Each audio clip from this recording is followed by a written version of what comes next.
Hey Rockers fans, welcome back to our third episode of 66 Places. Brendan Howe, Jamie Keefe as always. We are in a new location today, as we explained yesterday.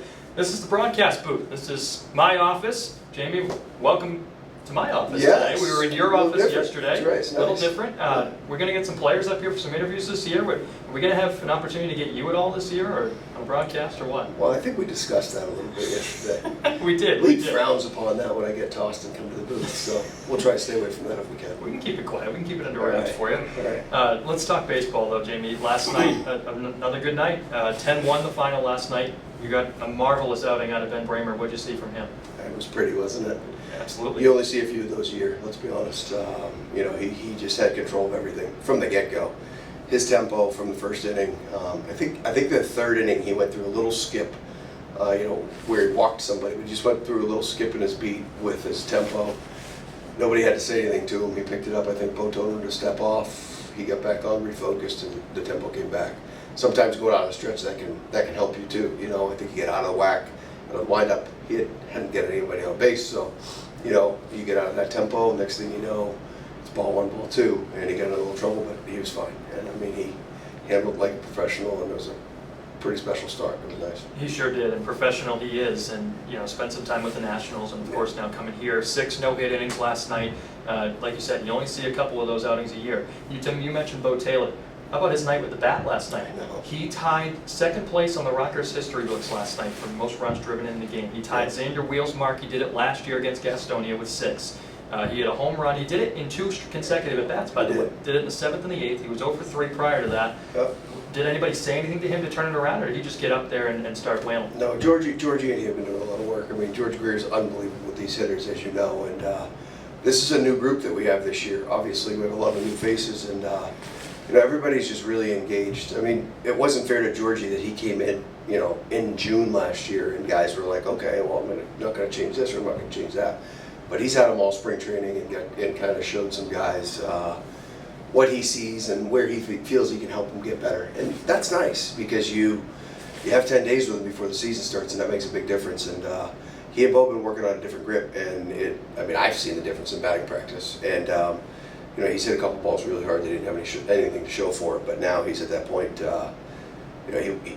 Nobody actually I wanted up in that situation with the bases loaded, because I knew that this is a guy. I mean, he's the guy that I wanted up. I just knew he thrives on that, and that's where catchers need RBIs, man. You don't need homers. If you're a catcher and you drive guys in, your average can stay at 230, 240, and you'll still get a job. That's just what it is, And let's talk about what he does defensively. I mean, the mastermind behind that start last night, mastermind behind the first two nights. He knows what he's doing back there. He knows a lot of these hitters. He stick to the game plan, and it's amazing how one of the things that we thrive and try to drive into these guys is 2-strike fastballs get guys out.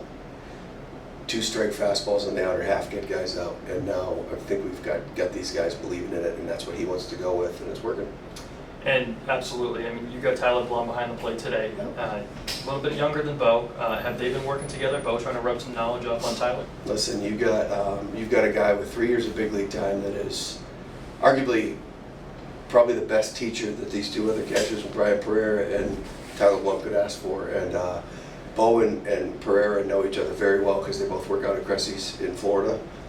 So that's a real comfort zone for Bo, knowing that one of the other catchers is somebody that he knows, and Brian knows what he's going to get from Bo on a day-to-day basis, which is beautiful. But Blummer's a kid that this is a former Gold Glove winner in college baseball at the Division II level, and we know what he can do behind the plate. He's got an absolute rocket for an arm. He calls a pretty good game, and he's really learning from Bo. And he's out there with the mastermind and Marvel tonight. Really, I mean, this is a smart pitcher. This is a guy that's pitching the elite level in the world, and he wants to get back, and I think this is a perfect opportunity for Blum to be guided by Marvel, and you add in Bo's knowledge with him. I think that this is going to be really good combo for these 2. Let's talk about another guy that has professional experience and a lot of knowledge. Dagon Yo, making his debut here last night. He sees 1 pitch and he leaves the yard. How special of a moment was that for the guys in the dugout? I saw everybody up on the top step. And you've got to love that for a guy like him. Yeah, it's special for he and TJ Bennett because they know each other so well. They've been playing together for the last year, and You know, Yo is a special human being. He just really, really is. People don't know that, you know, with his 16 years of Major League experience over in Japan, you don't think it's much. But, I mean, this is a guy that was teammates with Otani and DJ with teammates with Yu Darvish. He's been around the block, knows what he's doing, has done very, very well for himself and put up a heck of a career. And, you know, he's athletic. His athleticism, I told you this, that he's probably the best athlete we have on the team. I mean, this is a guy that can start at every one of our positions as good as anybody else can start there, which is just crazy. And to see him get the first pitch he sees in the Atlantic League and to dump it over the right field wall, you know, hats off to him. I'm excited for him, and he feels like he made a splash. But I've told you too, with the weather and as wet as it's been, we're just trying to be really smart with him with his ankle. It's coming along and he's fine, but with this turf and maybe it's slick, we're just trying to be smart, you know. So DH him today and get him back out there. It's a little wet out there now, but I think we'll be fine at game time. Saw one pitch, hit a homer. Saw two pitches, had two hits, a home run and a base hit. That's a pretty successful first couple of at-bats, I would say. Yeah, pretty good go for him, for sure. Yeah, and you said he's probably the best athlete we have on the team. He can play any position on the field, and that says something with the defense that we've seen from everybody, from Shed to DJ to Ryan Grosjean to Nagowski at first. Yeah. It really is a plethora of guys that can mix in for Well, you got 7 shortstops on this team. Literally 7 guys that have played shortstop professionally. And I'll be honest with you folks, anybody that's seen the footwork that Mr. Nagowski's got at first base, he could probably play shortstop here too. I know he's left-handed, but I'm sure he could do it. You know, I mean, he's special over there. I think in the 7th or 8th inning, we got up off the bench and clapped for Russ because he actually threw a strike to first base. It was the first one he threw in the air. And, you know, we've been busting his butt a little bit there for the first couple of days, but you know, Russ is in one of those situations, and all these guys are. If you get it and it's a tough op, just get rid of it. Just throw it over there. He's going to catch it, and it's nice to know that every once in a while that you got that guy over there that you don't have to worry about. Just get it out of my hand, get it off the turf, and he'll make the play. It's like the superstar receiver in football. Just throw it in their general area. And they'll come down with it. Yeah. They'll go get it. It's been a pleasure to watch the first couple of games, going for a sweep today. First time starting 3-0 in franchise history. That'd be nice. That'd be nice. You know, nice to take those first 2 and win the series, and not really have any pressure here on the last day. But obviously, we'd love to go get this one. And you know, Ollie's got a really good ball club over there, and he's short a couple players. He's got 2 or 3 more guys. His visa guys are coming in this week, and that'll make a big difference in his lineup itself.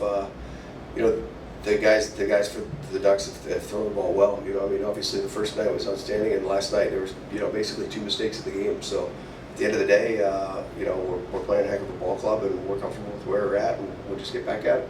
Best of luck to you this afternoon. A little bit of an earlier start today, 4:05, first pitch here from Truist Point.